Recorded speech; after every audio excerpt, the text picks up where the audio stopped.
vamos a dar inicio a este análisis. Puse ahí como subtítulo, darle nombre a lo inconsciente. Isaac, ¿quiere hablar Isaac? Muchas gracias. Lo siento, es que me hizo llorar el final. Oh, Nunca le había puesto atención al 100% a la película hasta ahorita que la vimos y me hizo recordar muchas cosas en las que la amistad qué tan valiosa es. sí, es muy importante ese aspecto. Gracias por compartir, Isaac. Y deja que llegue esa emoción, ese sentimiento, que se llama así tristeza, ¿no? Se llama así dolor. De hecho, Ve ubicando ahí qué es lo que te mueve de esa tristeza, de ese dolor. Y darle permiso, creo que la película va en esa sintonía, ¿no? Va con esa tonalidad. Precisamente estoy pasando por unas situaciones medias raras, pero el final me conectó demasiado.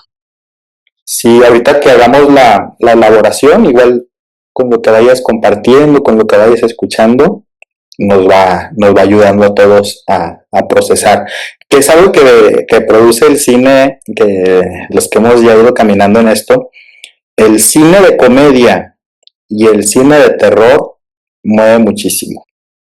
La comedia porque entre broma y broma la verdad se asoma, y el terror porque nos hace tocar esos aspectos que no estamos dispuestos a veces a darle voz o a presenciarlos o a vivenciarlos.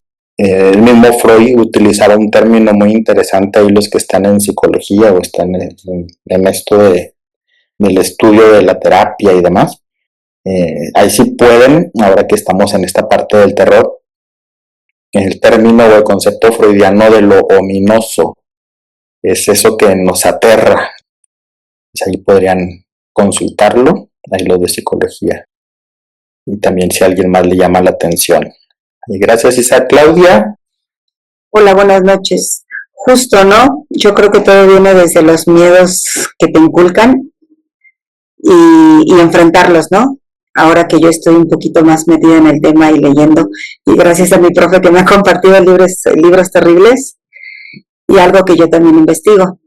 Pero yo, por ejemplo, no soy muy amante de las películas de terror, pero en sí esta en este momento me hizo recapitular y efectivamente que todos esos miedos hay que confrontarlos, ¿no? Que no sabemos a veces ni los que tenemos. Muy bien, Claudia, gracias. Pues ya nos seguimos ahí en el arranque, ¿verdad? Ya, como ya traen el vuelito, ya saben por dónde va el método, ¿verdad? ¿Quién más? ¿Qué más les hizo sentir la película? Acuérdense que esta parte no es de teoría. Se trata de terror. Bueno, mi perspectiva para mí, como dice la compañera, yo no soy muy fanática de las películas de terror. Me dan miedo, pero sí toca temas importantes, entonces yo, por ejemplo, yo puedo rescatar de aquí de que el terror nace de un abandono, de un miedo a un abandono, ¿no? De los de violencia que sufrimos tal vez, que esos miedos que los adultos nos reprimen cuando somos pequeños, también el crecer sin una protección, también eso me recuerda mucho. Y pues debemos de saber que el terror se transforma en una fuerza que cuando nosotros lo compartimos a alguien más, se va creciendo, ¿no? Entonces ya no nos va a generar ese miedo, ese terror.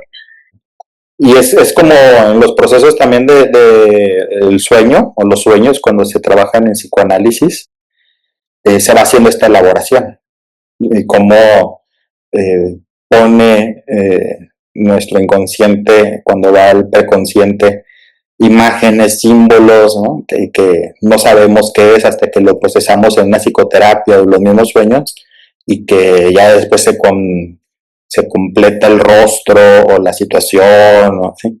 Y dices, este sueño que estaba a medias o que no lo podía descifrar, es esto, descubro que tiene que ver esto con mi vida, ¿verdad? No es buscar ahí en Google, ¿verdad? ¿Qué quiere decir soñar con ratones? No, es por ahí.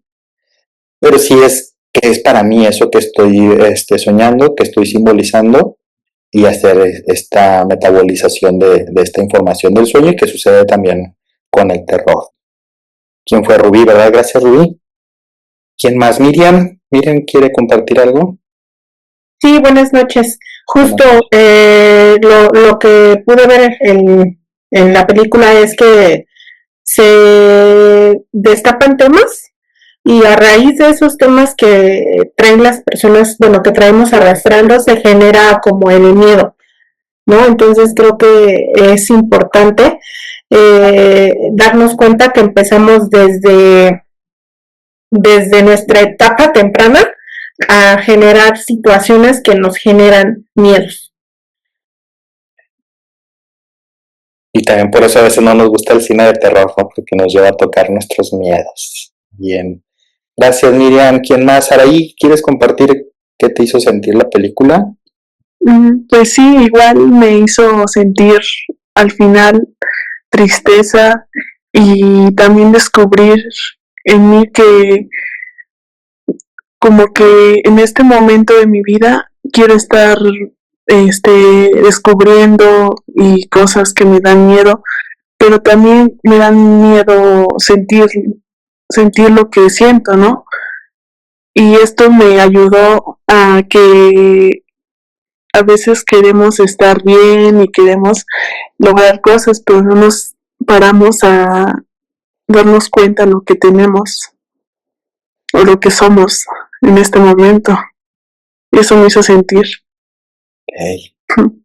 Gracias, Araí. Y ahorita ya vas abriendo ahí tema. El señor Lacan dice que el miedo es deseo. Y también nos aterran a veces nuestros grandes deseos, ¿no? Y Erich Fromm también tenía esta afirmación de el miedo a la libertad, ¿no? Él tiene un escrito que se llama así. ¿Y por qué le tenemos miedo a la libertad? Que pues es lo que más anhelamos y más deseamos, pero qué miedo, ¿no? O sea, qué miedo ser libre, ¿no? Qué miedo tocar eso, qué miedo que esté la libertad ya en nuestras manos. Entonces sí, tiene mucho que ver con eso que anhelamos y deseamos profundamente, pero que eso mismo nos aterra si es que sí. Y si sí, creo que en otro momento les he dicho, yo lo comparto mucho ya en las terapias grupales, ya en las individuales. Las personas en la primera, la segunda sesión, las primeras sesiones, saben todo lo que no quieren. No quiero sentirme así, no quiero tener esta tristeza, no quiero estar de tal modo, no quiero esto en mi vida. Y ya después de que me hicieron la carta a Santa Claus de todos sus no deseos, algo que les pregunto es, bueno, ¿y qué si quieres? Y eso es más amenazante. Parece que venimos a la terapia a quitarnos un chorro de cosas, ¿no? Pero apropiarnos o adueñarnos de algo parece que es más aterrador y es más complejo. ¿Alguien más que quiera compartir qué le hace sentir la película? ¿Quién dice yo, Isaac? Bueno, más que nada creo que le tenemos más miedo a lo que no queremos por soltar lo que ya tenemos. Entonces, esta parte de poder estar aquí, bueno, en la película, nos hace afrontar los miedos de la forma más valiente, por así decirlo, porque al final de todo creo que todos podemos hacerlo. Y al final creo que por mucho miedo que tú tengas a soltar, independientemente de un trabajo, una persona, cualquier tipo de situaciones en la vida, creo que debemos afrontar todo y sobre todo tener las fuerzas, porque al final del día todos tenemos esa fuerza. ¿Y qué es lo que nos hace esa fuerza? Sentirnos valientes. Entonces, esta parte nos ha ayudado demasiado porque todos podemos. No hay una sola persona en el mundo que no pueda hacerlo. Al contrario. Pero solamente es cuestión de decisión. Gracias, Isaac. Y ahí un comentario, y también ahí vas abriendo ya terreno y campo al tema. ¿Qué es lo contrario del miedo? ¿O qué lo haría vencer? ¿O esto que decías? Dijiste una palabra, ¿te acuerdas? ¿O alguien más que le ayude? ¿Cuál dijo? Dijo, ¿teníamos que ser qué? El valor. ¿Decisión? El valor. Sí, dijo la palabra valor, ¿no? Ser valiente, ¿no? Ser valiente. ¿Y qué quiere decir valor? Viene de valer, de valía. ¿sí? Darnos No, miedos, ¿no? pero no es de coraje, se fijan, es de valía, es de valor, ¿sí? ¿Es como validación? No, Acción, sí, o sea, viene validación. una raíz, sí. Es que yo creo que ahí tiene mucho que ver, ¿no? Diría uno de mis, perdón la palabra, ¿no? Diría uno de mis capacitadores, maldita validación, ¿no? Que nos inculcan desde chicos. Y es a lo que iba con mi compañero Isaac, o sea, tener el valor de enfrentarte y de enfrentar esos miedos, desde dónde vienen, desde qué raíz, porque todos los adultos crecemos con eso, por eso hoy tanto, o sea, hablábamos con el profesor, ¿no? Ya tengo mi edad, de la psicología antigua y cómo ha venido evolucionando, cómo han venido, no encuentro la palabra, ¿no? Pero por ejemplo, hoy está mucho en todas las redes y se ve en todos lados de enfrentarte a tu niño interior, de curar tu niño interior, porque yo creo que desde ahí se curan muchísimas cosas que como adultos venimos arrastrando y son esos mismos miedos, ¿no? Son esos mismos traumas, son esas mismas situaciones que nos han hecho daño en algún momento, pero que nosotros, que se normalizan, ¿no?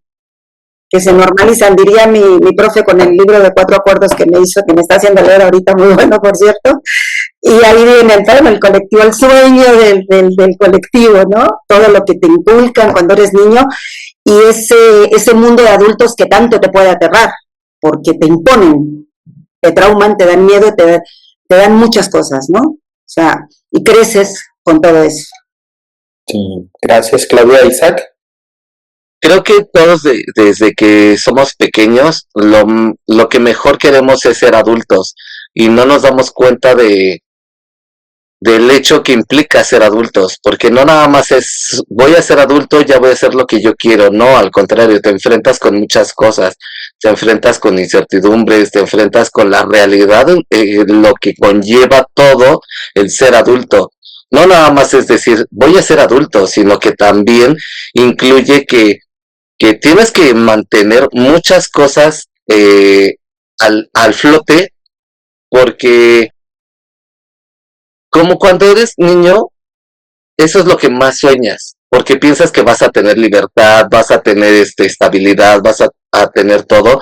¿Por qué? Porque pensamos que como nuestros papás tienen algo formado, pensamos que también nosotros se nos va a venir rápido por añadidura, y no es cierto. Todo eso se tiene que ir forjando poco a poco. Yo en mi caso lo he visto y me ha costado mucho y me sigue costando en este aspecto de el ser adulto es más difícil que ser un hijo de casa, un adolescente, un niño, porque al final del día cuando eres niño o eres adolescente te tratan de dar la mayor parte de lo que son los papás, pero ya cuando te enfrentas a ser adulto, te enfrentas a todas las adversidades que conlleva ser un adulto. Por ejemplo, ser autosuficiente, empezar a tener una estabilidad que cuesta demasiado y sobre todo, y creo que es algo de lo más difícil, el llevar una estabilidad no económica, sino mental, porque te vienen muchísimas cosas encima. Llámese económica, llámese sentimental, ya lo que sea. Y tienes que lidiar con eso día con día, porque al final del día o al final de todo lo que estamos llevando, es algo que te está yendo día tras día, tras día, tras día, pero lo tienes que estar superando. O sea, no es como que nada más sea, ok, ya tengo un buen trabajo, ya estoy establecido, ya estoy bien. No, o sea, todos los días tienes que estar logrando ciertos logros para poder alcanzar cierto tipo de cosas que tú también quieres hacer en tu vida. Y qué miedo, ¿no, Isaac? Y qué deseo, ¿no? Exacto, es demasiado el deseo porque uno desea muchísimas cosas. O sea, al final del día yo te puedo decir algo que para mí me ha costado demasiado. Hoy por hoy estoy luchando con muchos demonios y otra vez me estoy volviendo a renovar y creo que me está costando mucho, pero lo estoy haciendo. Al final del día estoy haciendo algo que para mí me está haciendo algo bien. Y eso es algo que muchas veces no contemplamos como niños, como adolescentes, incluso hasta de adultos, eh, cuando uno dice, ah, ya soy adulto, ya me puedo mantener, ya puedo hacer esto, sé trabajar, sé hacer esto, pero no es cierto. O sea, desde comprarte un chicle, ya cuando eres adulto, hasta que ya tengas algo, pues más o menos. Y digo más o menos porque tienes que ir construyendo poco a poco. Sí, yo donde no perdemos la infancia, ¿no? Que sería la tragedia, ¿no? La tragedia sería perder ese niño, ¿no? ¿Y cuál sería esta capacidad de disfrute, eh, poderme comprar el chicle, ¿no? Y poderlo saborear y eso no me afectaría a que un adulto no come chicles, ¿no? ¿Cómo se ve un adulto comiendo chicle? ¿No? Es incorrecto que el adulto coma chicle, ¿no? Hacer una bombita, ¿no? Con Ay, chicle. perdón que lo interrumpa, pero es que no le sé poner la manita. Perdón. Lo que comenta mi compañero, le he puesto atención y dice que siempre queremos ser adultos, ¿no? Pero para tener esa libertad. Yo creo que desde ahí vienen nuestros traumas, o desde ahí se genera esa inseguridad cuando es niño. Porque tú le preguntas a un adulto que está establecido o algo, y si tuvo traumas en su infancia, tuvo maltrato, tuvo eso, lo que quería era ser adulto. ¿Para qué? Para librarse de eso, porque tenemos la creencia de que siendo adulto ya nada te pasa, ya es más fácil controlarlo. Pero si un niño creció en armonía con sus padres y eso, no va a querer llegar a ser adulto, va a vivir sus etapas como tal. Y entonces cuando llegas a adulto con todos tus traumas, ¿qué es lo que dices? Ya no quiero ser adulto. ¿Por qué? Porque te topas con una realidad muy diferente. Entonces, ¿qué sucede ahí? Como decían las compañeras, ¿necesitamos sanar nuestro niño interior para poder disfrutar la adultez? ¿O cuál es el proceso ahí a llevar? Sí, y regreso a esta parte donde íbamos en la validación. ¿Sí recuerdan cómo le llamaban al grupo de los chicos y la chica?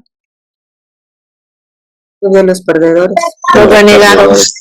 De los perdedores, ¿no? Los losers, ¿no? O sea, ya desde ahí ese autoconcepto, esa autoimagen, tengo esta realidad, soy esto, ¿no? Y entonces no hay un valor para poderlo atravesar. Pero el simple hecho de darle el nombre, ¿no? Como asumir, ¿no? Una identidad, por más pobre que sea, ¿sí? Eso es muy importante, se asume una identidad. Porque sobre esa trabajas, ¿no? Es la que empiezas a elaborar. Por lo menos se autoconcibe como un perdedor. Una etiqueta social, ¿no? Y pues ya de ahí empezamos a hacer el trabajo. A que si llega y nos dice, no, pues quién sabe, ¿no? Pues está un poquito más perdido. ¿Puedo tomar la palabra? Claro, claro. No sé si por cuestión de la película todos están enfocando a la niñez.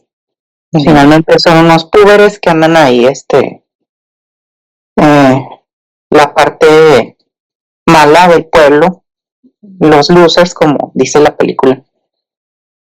Que la similitud de mí con lo de Harry Potter y los dementores, el payaso es un dementor. No sé si sepan del universo de Harry Potter, pero al final es lo mismo, es un dementor.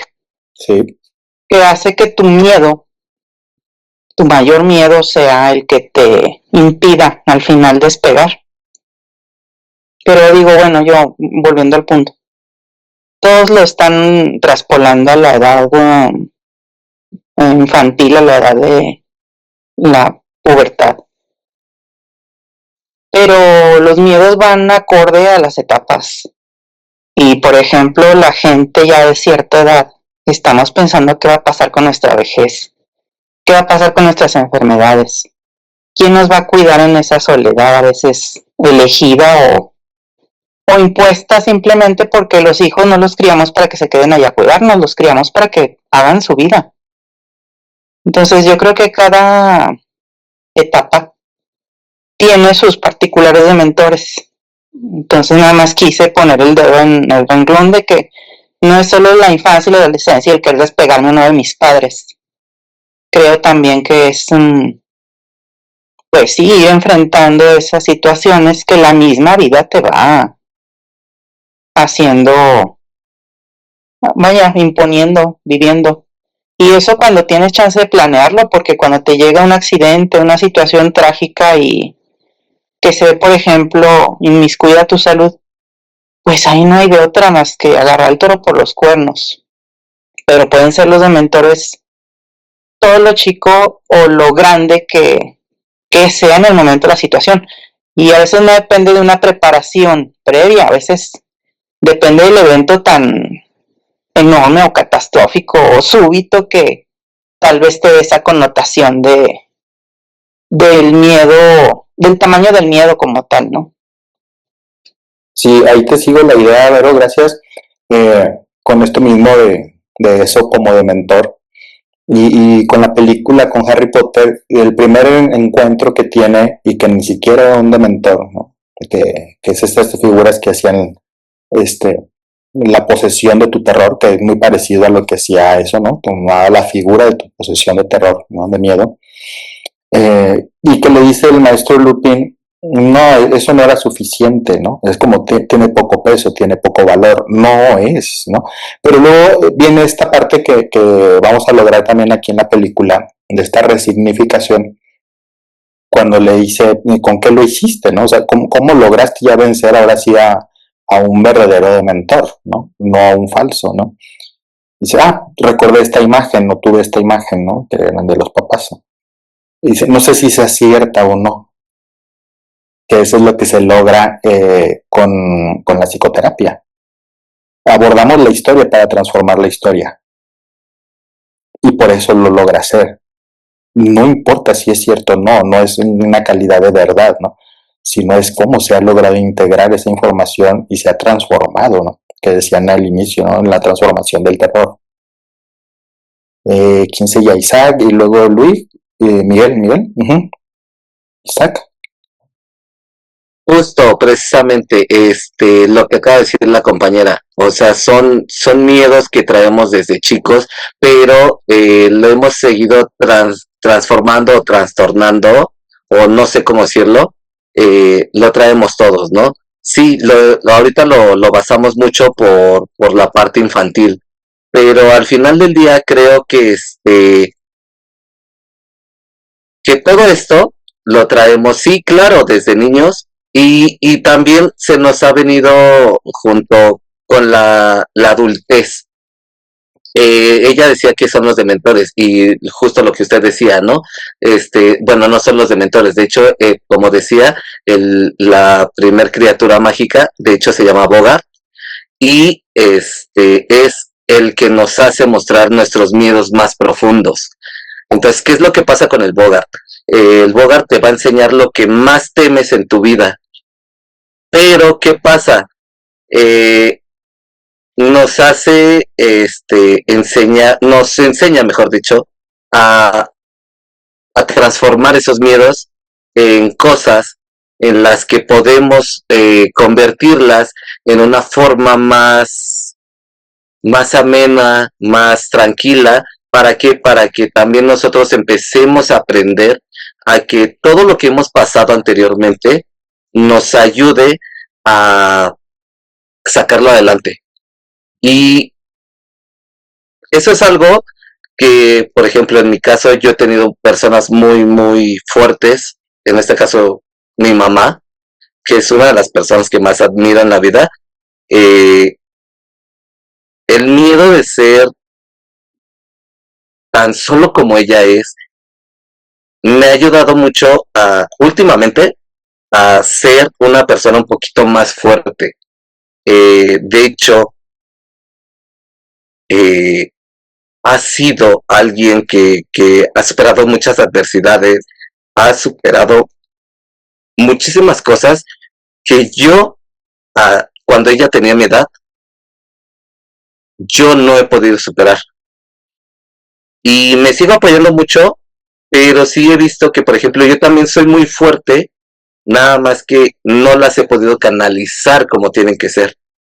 Sin embargo, el hecho de que ahorita vimos esta película me enseñó algo, y lo dije al principio, la fuerza de la amistad, pero también no nada más eso, sino que la fuerza de que uno mismo tiene puede afrontar las situaciones, porque en sí, dentro de uno está la fuerza, dentro de uno está la posibilidad de poder hacer algo más que muchas veces no pensamos o no creemos que puede suceder. Sí, y ahí siguiendo tu idea, Isaac, este poder transformador que tenemos en uno y con lo que decía Vero también lo de las etapas, sí, por eso en el análisis vamos hasta la infancia, pero porque tiene este eco, esta repercusión en las etapas posteriores, como lo veía Erickson, y como terminaste una etapa anterior, pues va a tener una resonancia en las etapas posteriores, ¿no? Entonces, al hacer esta transformación, tiene esta misma resonancia en las etapas posteriores. Por eso viene este trabajo, tal vez en la historia o en el pasado y en el valor y tener esta resignificación y este poder transformador.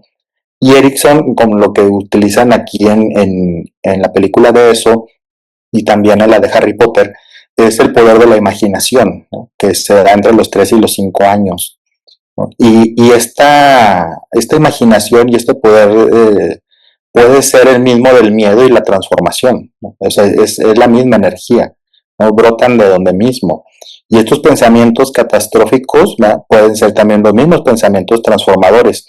Y cómo estas situaciones de riesgo y que parecen limitantes y que parece que nos van a echar abajo y que no nos dejan salir adelante, pueden ser las mismas que nos pueden llegar a impulsarnos y hacer la posibilidad de generar vida y transformación en esos momentos.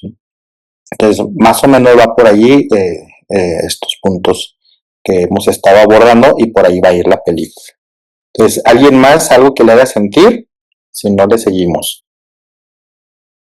¿Te recuerda otra película? Bueno, ya ahorita salió Harry Potter. ¿Alguien la asocia con otra película? Así nada más que la mencione. Ah, me recuerda tal o me asocia tal.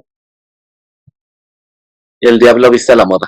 Ya lo viste a la moda. ¿Alguien más? ¿Otra? Bueno, la de eso, la antigua, ¿no? Y el capítulo 2 de esta misma, ¿no? ¿Alguien más? ¿Otra que le recuerde o le asocie algo esta película? La de Jeepers Creeper, que regresa cada veintitantos años también. Sí, o sea, también hay como una fecha, ¿no? Hay como un patrón. Hay los que trabajan, digo, ahí los que estén en psicología, los que trabajan mucho esto con lo sistémico familiar, ¿no? Y también ahorita con lo que comentaban antes, pues es la compulsión a la repetición freudiana, ¿no?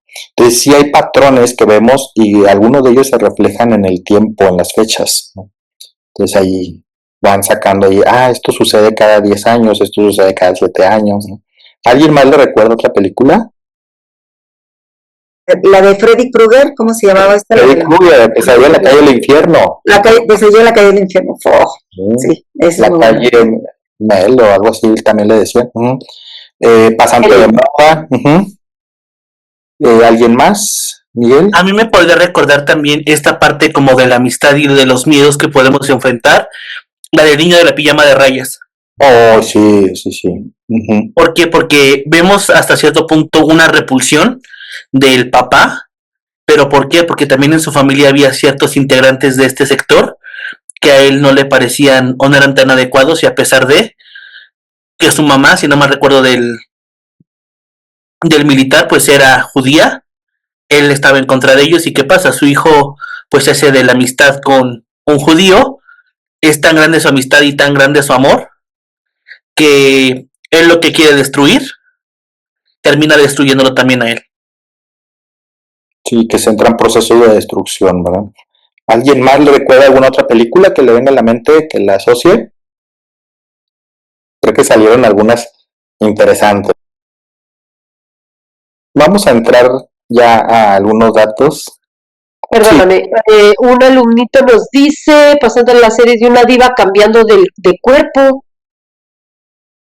Esa sí no la he visto. No sé cuál será, gracias. Ok. Creo que Isaac alzó la mano Isaac, pero no digital. Sí, de hecho, también esa serie es muy buena.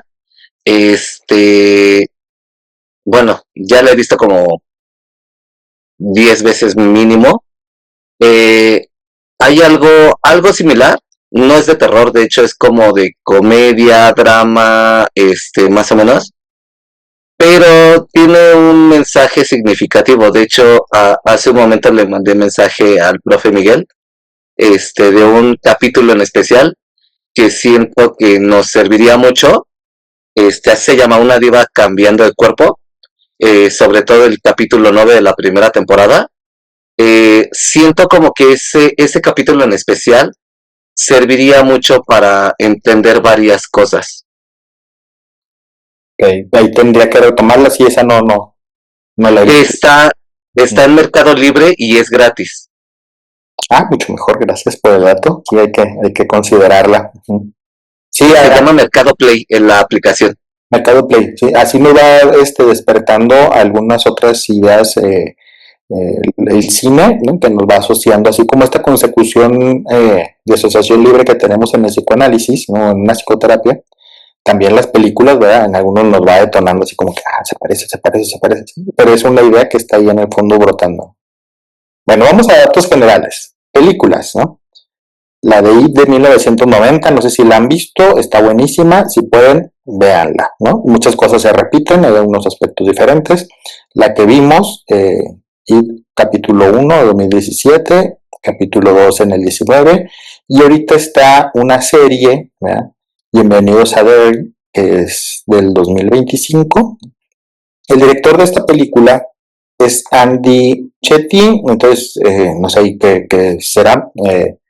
Él es director, es argentino, tiene como 52 años, pues elaboró esta de IT, y también la siguiente, y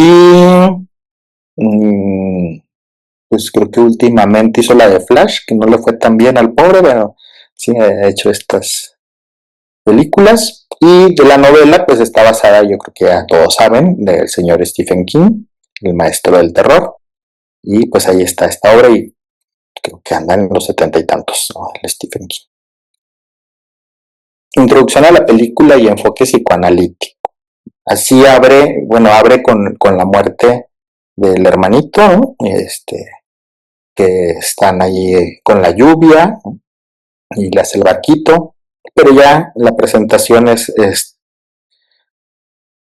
pasaje a las cloacas, ¿no? Ahí nos está mostrando estas aguas, cómo van brotando, y esta imagen de ahí, ¿no? Y desde ahí quiero arrancar con el nombre.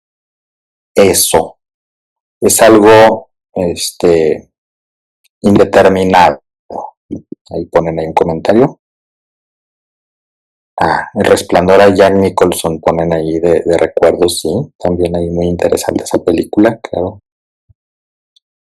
Esta imagen de lo indescriptible, ¿no? Sí le damos un nombre, pero se fijan, es como en el sueño. Le damos un nombre, pero no sabemos. El Doctor Strange también. Entonces le damos este nombre, donde le damos esta realidad de que sí está presente. De hecho, hasta en la psicología lacaniana, así le llama Lacan, ¿no? A esto, lo real, que no tiene una expresión. Lo real no es la realidad, ¿no? Sino es lo real, lo que está en el fondo, y que es lo que no podemos darle un significado y una expresión, que de eso se trata la estructura en Lacan, ¿no? Lacan dice que el ser humano está estructurado con un lenguaje, pero entonces es algo que está indeterminado, que no le hemos dado voz, que no le hemos dado un nombre. ¿Cuándo se va a realizar? Pues cuando le demos un nombre. ¿Eso qué es? Incluso hasta en las estructuras psicóticas, ¿no? Veo algo, ¿no? Es un bulto, es una sombra, pero no saben qué es esa sombra, no saben qué es ese bulto, es algo indeterminado. ¿Qué es el proceso que van a llevar estos chicos, ¿no? A tocar su miedo, a tocar su terror, y poderle dar un nombre, no solo decir eso, porque si lo empiezan a determinar, ¿no? Es como algo, ¿no? Y empiezan a darle figura y forma y rostro, ¿no? Empiezan, cuando tienen su primera reunión, un payaso, ¿no? Y entonces el otro dice, yo también vi el payaso, ¿no? Y yo también. Pero entonces el payaso empiezan a transformarlo y decir, no, pero yo lo vi de tal modo, ¿no? O conmigo se presentó como una mujer sin rostro, o conmigo se presentó como mi hermanito, o conmigo, ¿sí? ya eso empieza a tener un nombre, una figura para cada uno. Ustedes vieron la película y entonces yo creo que también a ustedes les movió eso. Y también empezaron a brotar esos bultos, esas sombras, esas figuras, hay algo ahí. Y empezar a determinar eso indeterminado. Miedos infantiles y traumas. La película nos explora los miedos profundos y traumas personales que enfrentan los niños protagonistas en su crecimiento hacia la adultez. Si realmente esta película está enfocada en esa parte en el desarrollo. Sí, porque están teniendo esta dificultad en esta transición que es precisamente la adolescencia. Es esa transición entre la infancia y la adultez. El análisis psicoanalítico examina cómo miedos reprimidos y conflictos familiares influyen en la identidad de los personajes. Y aquí vemos, que lo mencionaban hace rato, la influencia que tienen los adultos y el peso que tienen estos adultos de la película sobre estos pequeños, que han ido forjando su identidad. El desarrollo psicológico de los personajes principales revelan una lucha. Esta lucha es interna entre el miedo, el trauma, los deseos y el crecimiento personal, ¿no? El convertirse en adultos. Y esto les está angustiando, ¿no? Como decía hace un momento Isaac, ¿no? El deseo y el miedo de ser este adulto. ¿Y cuál adulto seré? ¿El que están esperando mis padres, no? Dice el mismo Lacan, cumplir y realizar el deseo de la madre. Estoy sometido a esta mujer que me está llevando a cumplir su deseo, como decía Vera, me voy a quedar a cuidarlos, me formaron para cumplir lo que ellos están esperando de mí, ¿seré eso? Como el chico este que también es el judío, ¿no? ¿Qué tal lo veremos a él también? Voy a cumplir el deseo de mi padre, tengo que seguir su religión, que en el tema del mismo Lacan, ahí sería la ley del padre, la autoridad, ¿no? Estos principios, esas estructuras, estas normas que están impuestas sobre este sujeto, sobre esta persona, las tengo que realizar como ellos dicen. Por ejemplo, la ley judía, tengo que respetar el sábado, no tengo que comer carne, tengo que hacer tales cosas, me tienen que circuncidar. ¿Estaré sometido a esta ley? ¿Me voy a someter a la ley impuesta del Padre? ¿O tendré el valor para ejecutar mi propia ley? Y es esta lucha y esta transición, ¿eh? ¿Tendré el valor? ¿Podré realizarlo? ¿O me quedo como niño? Tipos de miedo. Yo enfoqué los tipos de miedo que descubrí es a lo conocido, a lo desconocido y al crecimiento. El miedo a lo desconocido, que sería el miedo real y profundo que tendríamos que elaborar en un psicoanálisis o en una psicoterapia. Ahí no le tenemos rostro, no le tenemos nombre, no sabemos qué es, no sabemos cómo están. Este miedo se manifiesta a través de una entidad misteriosa que simboliza lo inexplicable y oculto. Y esto nos va a generar ansiedad. Y de ahí viene la ansiedad. Los pacientes que tienen ansiedad precisamente surgen de ahí. De estas experiencias que no saben descifrar. ¿Qué tienes? ¿Qué te va a decir un paciente de ansiedad cuando le dices que tiene? No sé. ¿Pero por qué estás así? No sé. Y es real esa parte. Por eso le angustia, por eso tiene esa ansiedad, porque es algo que no ha logrado descubrir. Cuando le ayudamos a esta elaboración, baja la ansiedad, porque ya tiene un nombre, ya tiene un rostro, ya lo identifica, ya puede tener la posibilidad de hacer algo sobre esa situación. Mientras tanto, no. Pero también está el miedo a lo conocido. Los traumas cotidianos como el abuso, el bullying, la violencia racial, causan un miedo tangible y profundo. No es que sea lo de menos, pero incluso cómo nos podemos habituar y hacerlo llevadero. Como los bullying que están allí en la película, ¿verdad? Los muchachos un poco más grandes y los traen cortitos, ¿verdad? Y los traen azorrillados, lo que vive cada uno en su sistema familiar. Otra vez esto, lo mismo de siempre, pero es un terror a lo conocido. No es porque nos habituemos a él, sino que ya seguimos y lo repetimos una y otra vez, pero sigue causando terror. A lo mejor causa insensibilidad, a lo mejor nos acostumbramos a eso, pero no es porque no cause terror. Sigue teniendo su propio efecto. Y otro miedo que vi en la película es el miedo al crecimiento. La transición infantil hacia la adolescencia. Implica enfrentar cambios emocionales, físicos y la pérdida de la inocencia, que es lo que le sucede al hermanito de Billy, ¿sí? Muere y entonces es como esta pérdida de la inocencia, pero la pérdida de la inocencia es la muerte, ¿no? Es dejar de ser eso que era y transformarme, en este caso, en un adulto. Pero como nos decía Vero, también es dejar de ser lo que era, ¿no? En este miedo al crecimiento, para hacer otra cosa. Dejar de ser el esposo o la esposa de y convertirme en viudo, convertirme en divorciado, en divorciada, que ahora hasta creo que son como mecanismos de defensa, ¿verdad? Que han puesto que ya las personas no son divorciadas ni viudas, ¿no? Que son solteras. Creo que es una fuga y a esa realidad de asumir esa experiencia pasada y poderla reintegrar y reincorporar, ¿no?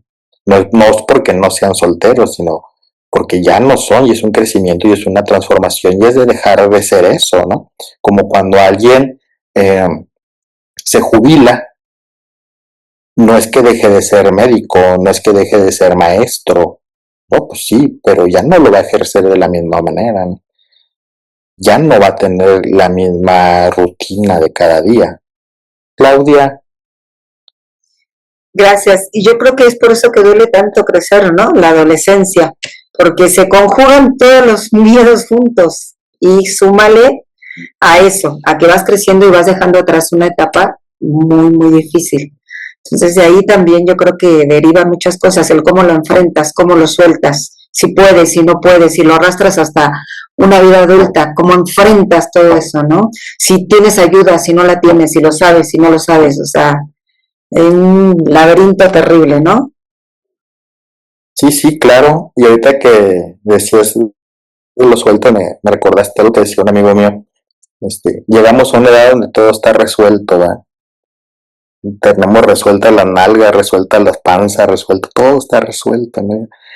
Y a veces no tenemos que llegar hasta esas edades, ¿no? Pero podemos ir resolviendo y que muchas cosas estén resueltas. O sea, que dices, sí, va a haber esos conflictos, pero al ir integrando esa información, que no sea conflictivo, ¿no? Pasar por ese momento. O sea, sí, es conflictiva la adolescencia, sí, pero no tiene que ser traumante, no tiene que ser una agonía, ¿no? Pues hay conflictos en el matrimonio, ¿no? Pues la manera más segura de no hacerlo es no casarme, ¿no? O es un conflicto ser mamá, pues la manera más segura es no tener hijos, pero pues te pierdes de la totalidad, ¿no? Isaac. También como dice la compañera Verónica, el abuso que le arrancan a la inocencia a Beverly. Eso es algo que también marca muchísimo porque es algo muy doloroso porque te hace pasar prácticamente de una etapa a otra, de un momento a otro, sin pasar por muchas etapas que también debiste, entre comillas, pasar, ¿no? Llámese abuso sexual, llámese abuso como quiera, pero los abusos son muy, muy fuertes y son demasiado fuertes, son muy dolorosos y sobre todo es la parte en la que uno cómo reacciona, porque dependiendo también de la edad es cómo uno lo puede manejar. muchas veces uno trata de manejarlo, uno trata de hacerlo un poquito más fácil, eh, pero siempre va a estar presente al final del día. Hay situaciones, ay, lo siento, son situaciones que sí siempre te van a marcar en la vida. Sí, una frase que tenemos en la Gestalt, digo, yo soy analítico, pero también estuve en la Gestalt y me gusta mucho la Gestalt. De las grandes frases que tiene el señor Percy, que yo creo que se la robó alguien más, no sé, no es de él. No importa lo que hicieron de ti, lo que importa es lo que tú haces con lo que hicieron de ti. Eso es en el fondo el que manejamos en el análisis, la resignificación, ¿no? O esta transformación. Sí, no es que neguemos, no es que por hacer silla vacía ya cambiamos y viajamos en el tiempo y no, eso va a estar, ¿no? También con el psicoanálisis, por más que nos vayamos al pasado, no, eso no va a cambiar. Pero sí tenemos la posibilidad de seguir transformando nuestra historia y que sea diferente, ¿no?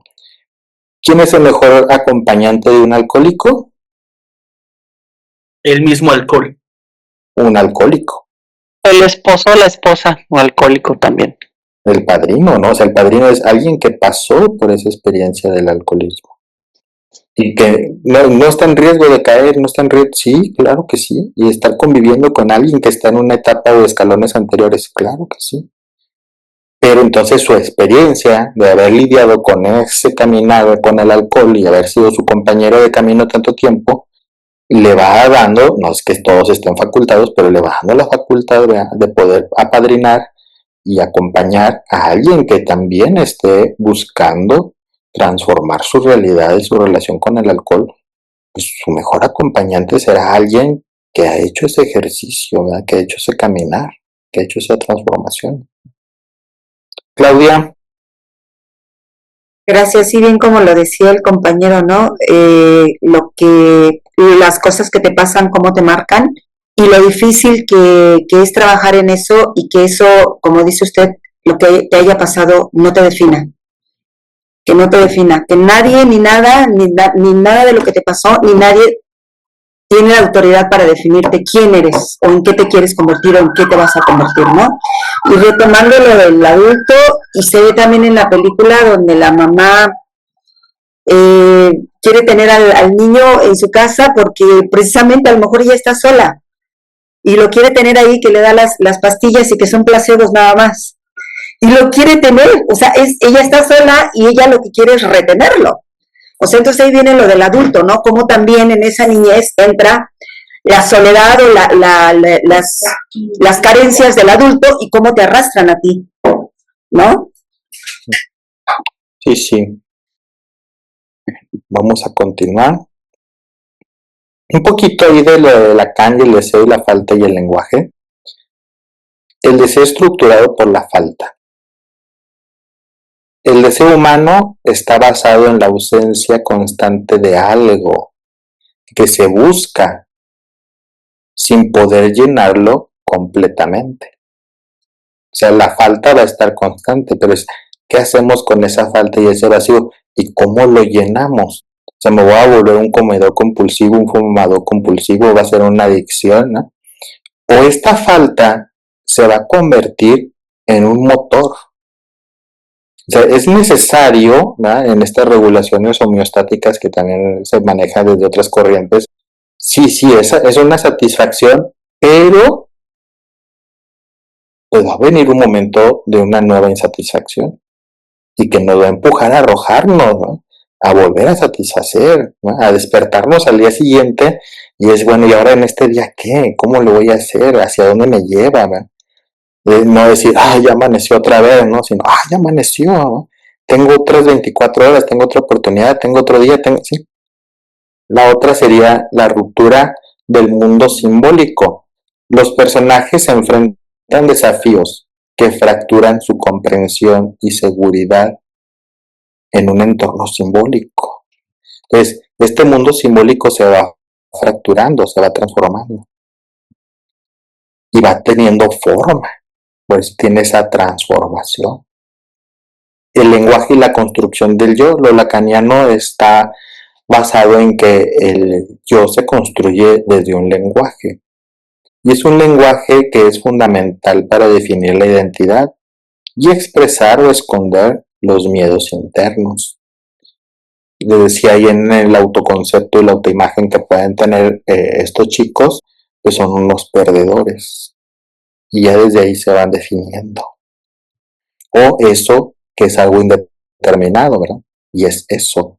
Cuando le damos un nombre, ellos logran hacer esta transformación, esta transmutación, le dan una imagen, le dan un rostro, identifican su propio miedo, le da dominio sobre esa situación y pueden transformarla o pueden hacerse responsables de ella. Es como esta transición a esta adultez. Y esta transición no tiene que ser tan dolorosa, ¿no? Sino es más llevadera y está ya en sus manos. La manipulación del lenguaje y los símbolos. El antagonista, ¿no? Que es eso, ¿no? El lenguaje para introducir un miedo y lo distorsiona en la realidad de los personajes. Para mí, de todas las escenas, la más impactante es la inicial, como comienza la película. Y están los dos hermanitos. ¿Y se acuerdan de qué hablan? ¿Alguien se acuerda? ¿Qué dice? Voy a morir. ¿Y qué le dice el hermanito? No vas a morir. O sea, como no estás tan enfermo. Y tose así como fingiendo que va a morir. Como si fuera en broma y en la estructura y en lo simbólico su deseo y estuviera hablando de la muerte del niño. Y se instaura ahí la culpa, ¿verdad? Porque no sale a jugar con su hermanito, pero pues él está enfermo, pero ¿dónde están los papás? Que es algo que está muy marcado en la película, ¿no? Como una ausencia de los padres. Pero cuando sale a jugar con el barquito y se va por la cloaca, el juego que tiene el payaso con el niño, cómo utiliza el lenguaje para enredarlo y para atraparlo, lo perverso. Es que no debo hablar con desconocidos, ¿sí recuerdan que le dicen? Y la respuesta del payaso es tremenda. Yo soy Pennywise y tú eres tal, ya no somos desconocidos, ya nos conocemos. Y lo envolvió, lo atrapó y lo engañó. Que yo le digo es, que a mí me gusta mucho usar como la metáfora de los hechizos, ¿no? O sea, es como si le hubiera lanzado un encantamiento con palabras mágicas, poderosas, tienen un poder. Le hizo un amarre ahí tal cual, lo amarró. Con esta base sí medio de lo lacaniano, de las estructuras, las faltas, lo simbólico, los deseos, los miedos, creo que no da pie a una lectura de la película. Vamos a hacer un acercamiento a cada uno de los personajes. Creo que ahí es donde se va a desarrollar el análisis de esta película. Mike, el chico Mike, creo que carga con un trauma racial, no solo de él, sino del colectivo. Estamos en una película que se supone está ya por los 80s. Ya no está tan pesado, bueno, en Estados Unidos y en qué época y en qué lugar. Y todavía el día de hoy, estando en el 25, ¿verdad? Todavía sigue existiendo esto. Y hasta en la misma república y en la zona de que sean cada uno, que si son del norte, que si son del sur, que si son de tal estatus económico. O sea, no solo en lo racial, ¿no? Sino estas diferencias, ¿no? De pertenencia o no a un colectivo. Y de discriminar al que no, en las minorías o las mayorías, y todos estos impulsos que salen. Él está pasando también por un duelo. Está la pérdida de sus padres. Y también hay una culpa. No pude ayudarles. Sus manos se quemaron hasta que se cayó la piel. Él presenció la muerte de sus padres. Y la impotencia, ¿no? De no poder haber intervenido. Otra de las frases que también le lanza un hechizo a su abuelo, ahí en esto de eso, ¿no? Y la estructura del lenguaje y cómo esto nos puede ir atando. Soy ajeno a esto. Esta frase la repite él cuando ya se encontraron con eso en la casa y se empiezan a a golpear y a discutir y se separan y que logra eso, la separación, que dice la chica, es que es lo que quiere eso, que nos separemos, que nos dividamos. Y es parte de esta carga y este trauma racial que vive esta persona y que hace un colectivo de las personas de color. Y el eco es esta frase que no solo es de él y de su abuelo, sino es algo del colectivo y transgeneracional. Soy ajeno a eso, es decir, yo no pertenezco a la raza blanca, yo no puedo acercarme a ese colectivo. Y es condenado a seguir repitiendo el trabajo familiar y no pertenecer al mundo de los blancos. Yo no puedo hacer algo diferente a esto que se está haciendo. Tengo que matar animales, tengo que dedicarme a esto. Y sería nuestra pauta, nuestra compulsión a la repetición, que seguiríamos una y otra vez en intentos fallidos de tratar de salir de ahí y que como eco nos vendrá esta frase: yo soy ajeno a esto, no tengo pertenencia a este colectivo. No tengo pertenencia al colectivo de los adultos, no tengo pertenencia al colectivo de los profesionistas, no tengo pertenencia al colectivo de las familias medianamente funcionales, no tengo, ¿sí? Porque no puedo pertenecer. Y una memoria colectiva de la opresión y el trabajo en equipo. Es esta parte, creo que en él también, de esta transformación. Sí, está el colectivo de la opresión, de los oprimidos, pero eso les enseñó a esos grupos y a muchos otros grupos a sumar fuerzas y trabajar en equipo y salir adelante como colectivo, que eso también es lo que puede vivir él, pero si él no logra darle giro a esta frase que lo envuelve, pero si logra transformarlo, él es el que impulsará al equipo y le dará esta fuerza y esta cohesión. Entonces ahí creo que esto es lo que podría comentarles de Mike, y pues que no tiene a su familia, ¿verdad? Otra vez hay una ausencia de estas figuras primarias. Está el abuelo, pero está dando este eco y esta formación. El otro chico es Ben. Ben, yo lo veo que está experimentando el miedo al rechazo y el conflicto es también con la soledad. Y él aprendió a estar solo. Él parece que inventó la frase esa de más vale solo que mal acompañado, ¿no? Él está a gusto en su soledad. Ben lucha entre el deseo de ser amado y el miedo al abandono, siendo como el bulliado y estando al margen. Y hasta no tiene nombre, se fijan, ¿no? En la película al inicio no tiene nombre. ¿Cómo lo llaman a él? ¿Se acuerdan? El chico nuevo. Y él va con ese peso de ser el chico nuevo. Y puede acabar la primaria, puede acabar la secundaria, puede acabar la preparatoria y seguir siendo el chico nuevo. Pero él también tiene una transformación. Él ante esta soledad pues empieza a llenar de información con libros, conociendo la historia de su pueblo, de sus orígenes, de dónde viene. Y también la sublimación, que es estos mecanismos de defensa para los de psicología que desarrolló Freud. Y uno de los más elevados es la sublimación, y él se expresa con poesía. Maneja esta parte de lo simbólico, y él es el que le deja el poema a la chica y hace este poder de transformación. Entonces es este acumulador de conocimientos, pero que va a aportarle al grupo la historia y el origen. A ver, nuestro pueblo surgió así, estaban los fundadores, pero luego hubo una muerte y el pueblo desapareció en su totalidad. O sea, de sus orígenes, este pueblo que estaba constituido por adultos fue la muerte, o dio a la muerte, ¿no? Y desaparecieron. Bill, pues él básicamente está enfrentándose a la culpa de la desaparición de su hermano y la muerte del hermano, ¿no? Si fijan, él no puede darle el nombre de la muerte y el grupo, el colectivo, lo va empujando a reconocer que el hermano ha muerto. Simboliza el duelo y el héroe que confronta su sombra para crecer. Él tiene temor a la muerte, a su propia muerte y después a la muerte del hermano y a la muerte de los suyos.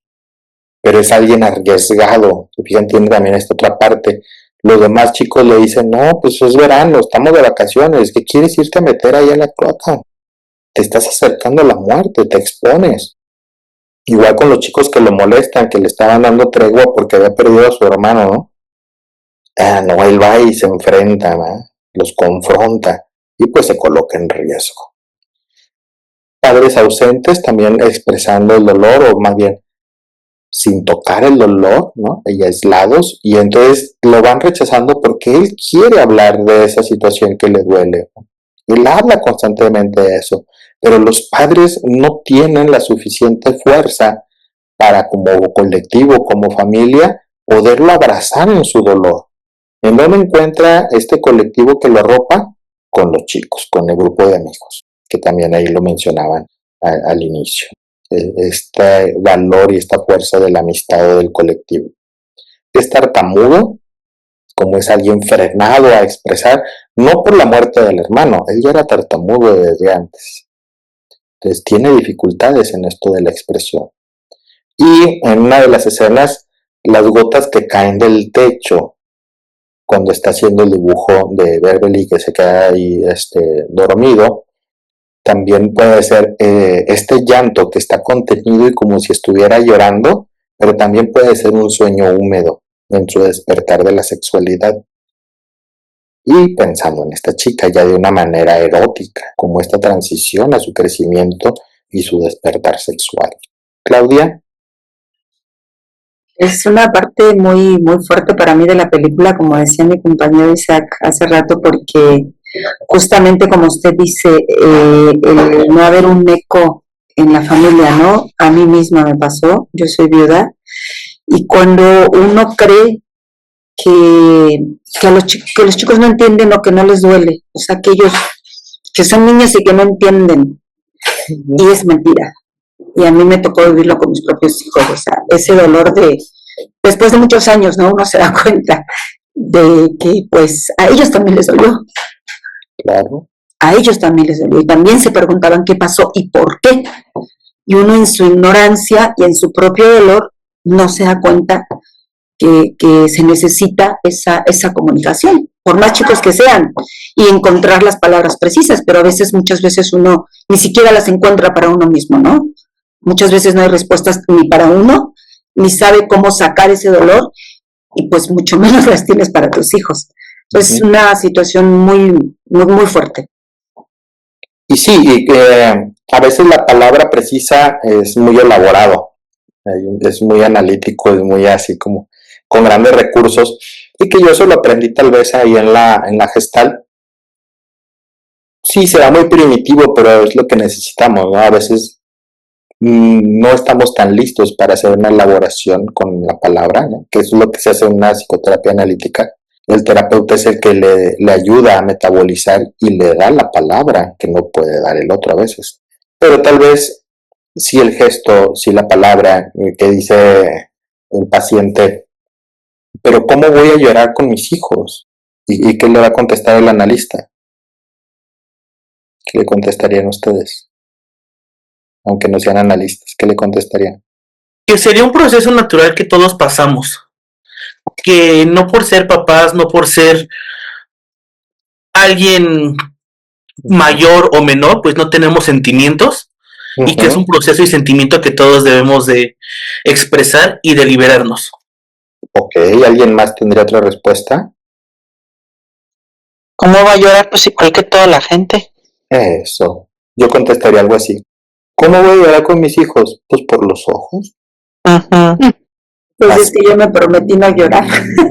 Pero entonces tengo que ser fuerte, ¿sí? Pero entonces, ¿cómo voy a llorar con mis hijos? Pues por los ojos. ¿Cómo le voy a decir? No sé, esas preguntas, ¿y cómo les voy a decir? ¿Y cómo lo afronto? Y cosas. Así, juntos o con lágrimas, sí. Y a veces es como que no, o sea, lo que le vamos a contestar es como lo obvio, que dices, ay, pero, y por eso le pagué 500 pesos. Pues sí, ¿verdad? Porque te está ayudando a hacer la metabolización y te está ayudando a hacer ese proceso y contestar esa obviedad que puede ser aterradora. Pero es que a lo mejor en ese momento uno tampoco cuenta con las armas, ¿no? Le digo, ya tengo edad, y a lo mejor, y en ese momento uno que no sabía, en su ignorancia y en su dolor, ¿cómo? Sí, y te das papás cuenta de que Bill no pueden. sí, y te das cuenta que arrastras, y es lo mismo de la película, ¿no? O sea, crecen hijos con ciertos traumas, ¿no? Sí, Lamentablemente, lastimosamente. sí, pero todavía podemos acompañar, ¿no? Ujú. Y a veces como las familias en situaciones así de dolor, entonces como Bill es el incómodo, entonces pues ni le hacemos caso porque este nomás está pensando en llorar y, no, y yo no puedo tolerar ese llanto, ese dolor, esa búsqueda. Miriam, Pues sí, justo creo que parte de lo que es el duelo es ir canalizando pasando las etapas de lo que es ahora sí que como tal el duelo, pero a lo que me refiero es que igual vivimos en un mundo en donde nos dicen no llores porque tienes que ser fuerte, entonces empiezas a caer en eso de no, si yo me pongo mal, mi mamá se va a poner mal, o si en mi caso, por ejemplo, yo que perdí a mi papá, me decían muchas veces, es que ya deja de llorar, ya deja de llorar, ya supéralo, ya se fue, ya, y tú bueno, o sea, traes el dolor, obviamente es parte de lo que de tu ser, alguien se te fue, y empiezas a procesarlo, ¿no? Ahora con el tiempo, descubrí que para mí fue bueno llorar, fue bueno quebrarme, fue bueno llegar y tocar hasta el fondo, porque pude sacar mis emociones. Sin embargo, hay veces que te decían, no lo hagas porque se va a poner mal tu mamá, tienes que ser fuerte, pero la realidad es que nadie estamos en los zapatos de nadie y nadie entendemos el dolor de cada persona, porque cada persona tiene diferentes sentires. Entonces tenemos que tener la empatía y de alguna manera tratar de acompañar, ¿no? Si yo estuviera tratando con una persona, sería yo como el acompañamiento, pero también le diría, se vale llorar. ¿Por qué? Porque también el llorar limpia el alma y purifica, o sea, te hace sentir, cerrar como ese ciclo, ¿no? De la pérdida. Y pasa lo mismo en una muerte, como en la pérdida de un trabajo, como en la pérdida de una extremidad de tu cuerpo, o sea, en las diferentes pérdidas que tenemos a lo largo de la vida, inclusive en la adolescencia, de dejar de ser niño a pasar adulto, pasamos por un duelo. Y es ahí donde entran los miedos y todo lo que empezamos a sentir, ¿no? Esas angustias, esas ansiedades, esos traumas y vamos arrastrando, arrastrando, arrastrando, justo porque vivimos duelos que no tenemos ni siquiera, no tenemos la cultura de hablarlos y creemos que si los decimos nos van a juzgar. Y es algo que es totalmente erróneo porque lo más sano es hablarlo, expresarlo y compartirlo para que de nuestra boca, de nuestra alma, podamos transformar vidas. Bill con el grupo de amigos sí puede hablarlo, pero se fijan, ellos también van respetando y utilizan un lenguaje primero de desaparecido, ¿no? Porque hablan de la muerte y hasta se disculpan, no está muerta, ¿no? O estamos hablando de él pero sin hablar de él. Hasta que llega a avanzar y dice, no, está muerto, ¿no? Y le dice el amiguito, ¿verdad? Está muerto. Y él puede al final hacer ese proceso y él mismo matar a su hermanito, ¿no? Conociendo que no es él, a matar aquello que lo sigue atormentando, a matar la culpa, ¿sí? Y ahí logra metabolizarlo y atravesarlo. No es vivirlo, sino es vivirlo y atravesarlo. Y lo que nos enseña, por ejemplo, la gestal es, pues no se te va a quitar las ganas de orinar hasta que orines. No te van a quitar las ganas de llorar hasta que llores. No se te va, ¿sí? Tienes que atravesarlo. Mientras más te resistes, más va a persistir, que es una enseñanza gestáltica también, ¿no? Lo que se resiste, persiste. Entonces hay que atenderlo. Isaac.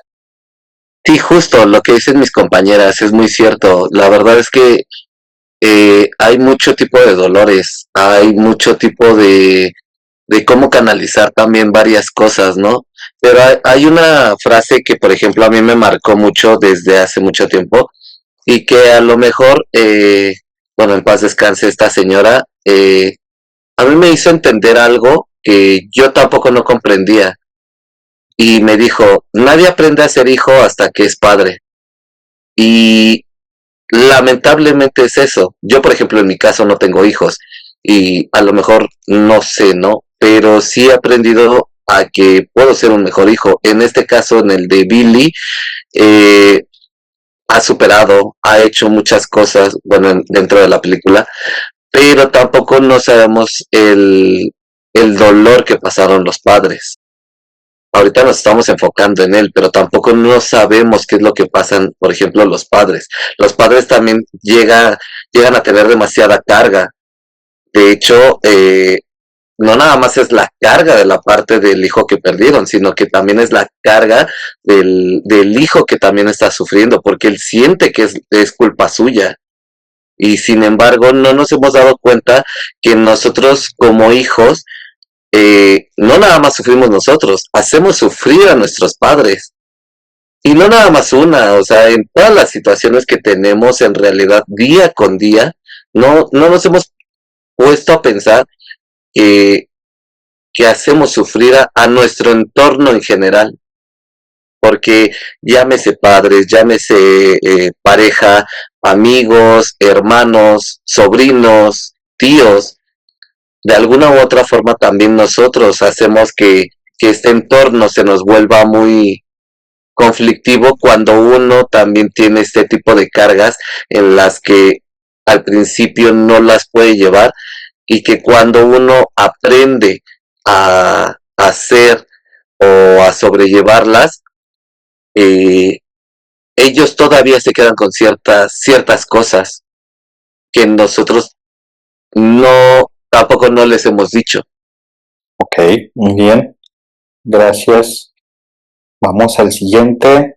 Bueno, esta sería la siguiente. Beverly lucha contra el miedo del abuso. Ella está experimentando el abuso por parte del padre, ¿no? Un abuso de tipo sexual. No la ve como hija, ha perdido esta identidad de ser hija y la ve como mujer, como adelantándola en el proceso de la edad. Y por eso ella se resiste a esta transición de ser niña a ser mujer, porque sería un objeto sexual. Se resiste a esa sexualidad emergente, manifestándose en la menstruación. Si recuerdan, su escena de terror sucede en un baño lleno de sangre, ¿no? Como su primer momento de menstruación, ¿no?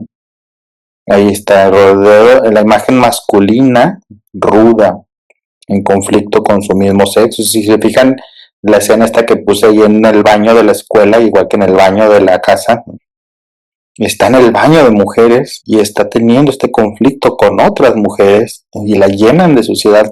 No puedo ser como ellas, no quiero ser de este colectivo, no quiero pertenecer a ellas. Se hace corte de su pelo, como esta parte de los impulsos o la erotización, como para no gustarle a los hombres, no atraerle a su padre. Hay una ausencia de madre, se corta el cabello y yo creo que sí mata al padre, ¿no? El que se defiende ahí de él, incluso en la imagen simbólica en lo real del payaso, que le da un golpe en los genitales para lograr eliminarlo y es la que da el último golpe, igual que en la otra película con la resortera que le tiran como piedras, aquí con un tubo, ¿verdad? Como si ella fuera la que lo penetrara a él por la boca, como para silenciarlo, como para callar lo que le insistía a él, sigue siendo mi niña, como no crezcas, pero al mismo tiempo un mensaje contradictorio y esquizofrenizante, ¿verdad? Te veo con seducción, te veo con placer, pero solo para mí, no puede ser de alguien más. Y lo proyectaba como diciendo, ya otros, estuviste con otros, estás con los chiquillos, ya me dijeron, ellos te tocan, tú eres la única mujer, que también se lo dice la otra mamá que tiene el niño cautivo. Sé quién eres, no va a permitir que se junte con alguien como tú. también deteriorando su identidad, no poder apoyarla en su crecimiento, en su desarrollo para ser esta mujer. Y cómo al hacer esta transformación, pues se sabe amada, ¿no? Como por el chico que le manda el poema, y tanto como por Bill, que es al que se anima a darle un beso, y ella se lo corresponde de una manera mucho mejor, ¿no? Como aceptando esta parte de esta sexualidad o este crecimiento a un amor ya más de afecto, ¿no? Y un tanto erótico con una persona del sexo contrario, ¿no? Como asumiendo y dejándose permitir ser mujer, ¿no? Y encontrándose con un hombre. Entonces creo que esta sería Beverly, y pues su colectivo que se convierte en estos chicos, y que ella es como muy ruda, que tuvo que aprender a ser como muy valiente. La escena esta donde todos están en calzones y no se animan a arrojarse, ¿no? Y les da miedo, y ella llega, se quita la ropa y es la primera que se avienta, ¿no? También como ayudándoles a ellos también en este crecimiento, a este valor, a esta valentía, ¿no? Perteneciendo al grupo de los perdedores, para que ellos salgan de ser perdedores, no se identifiquen solamente con esa parte. Eddie podría ser parte del miedo a la enfermedad. No es un miedo de él, ¿no? Es la dependencia de la madre por esta sobreprotección. Entonces la sobreprotección hace sentir al sujeto sobreprotegido que no tiene valía, hace sentir que no es suficiente y que no puede salir por sí mismo, que es frágil y que va a depender siempre de la otra persona que lo cuida. Reflejo la dependencia patológica y el miedo a la contaminación corporal, el miedo a lo sucio, a que se va a enfermar, pero al mismo tiempo es el que sabe cuidar al grupo. Él tiene una verdadera sensación de cuidado y protección por el grupo. Si se atemoriza, si se hace a un lado, llega a sentir como una necesidad de protegerse, de cuidarse, pero cuando el colectivo, el grupo necesita de él, es capaz de cortarse el cordón umbilical de la madre, es capaz de retarla, es capaz de decirle no, de instaurar su propia ley. Y aquí habría como una falta de este padre que no vino a darle esta fuerza a Eddie, y él logra asumirlo y transformarlo. También está Richie. Richie está haciendo todo un trabajo de identidad. Si se fijaron, creo que fue el último en poder ver la figura de eso, y eso se manifestaba con la figura que él tenía miedo. Richie usa el humor para proteger su identidad. ¿Cuál identidad es? Pues de ser homosexual.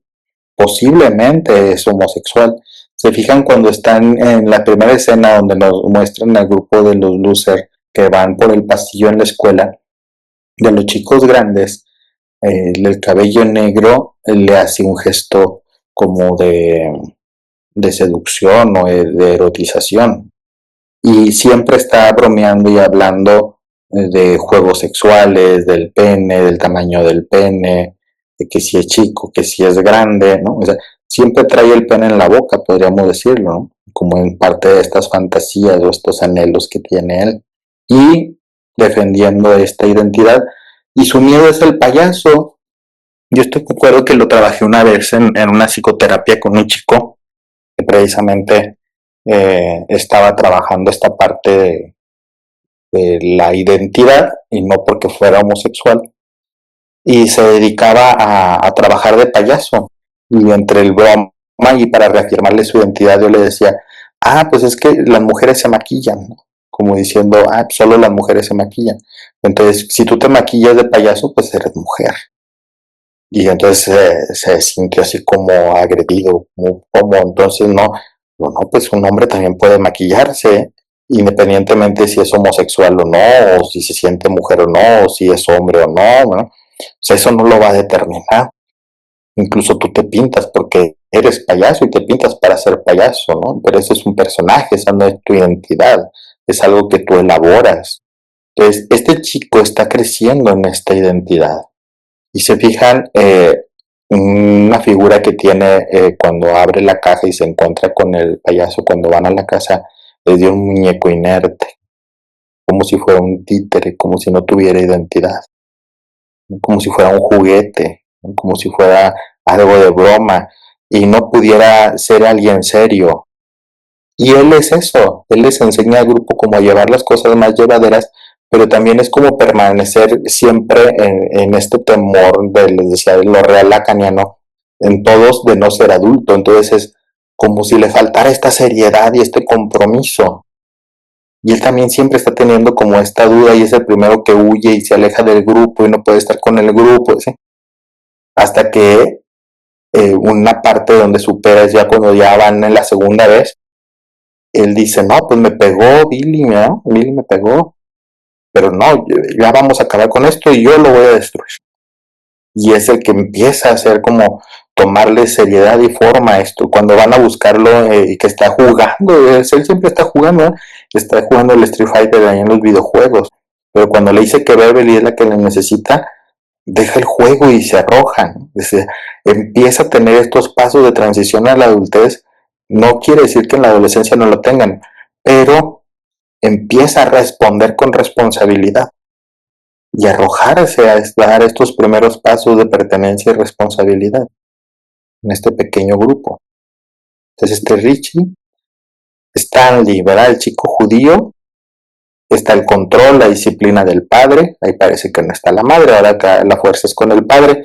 Entonces el problema es si están porque están y si no están porque no están, ¿verdad? De todos modos. Entonces enfrentar el caos, siendo él el escéptico en un sistema de religión que acepta lo inexplicable y él utiliza este mecanismo de defensa desde lo racional.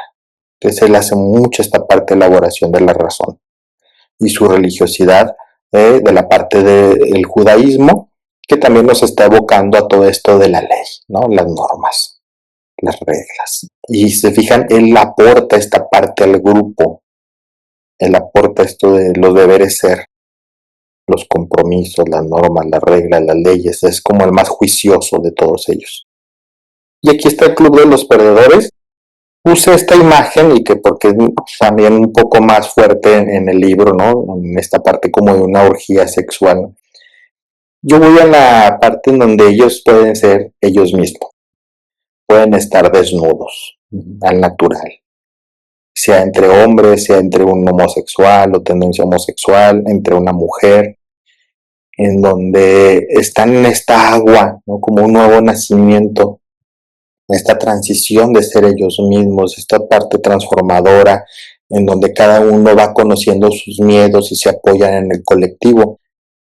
Y es esta parte donde dice Erickson de la sanación en el amor, que es donde empieza a ser en la adultez, en esta transición en donde empiezan a ser adultos, y la virtud que se desarrolla en la adultez es la capacidad de amor, la capacidad de amar.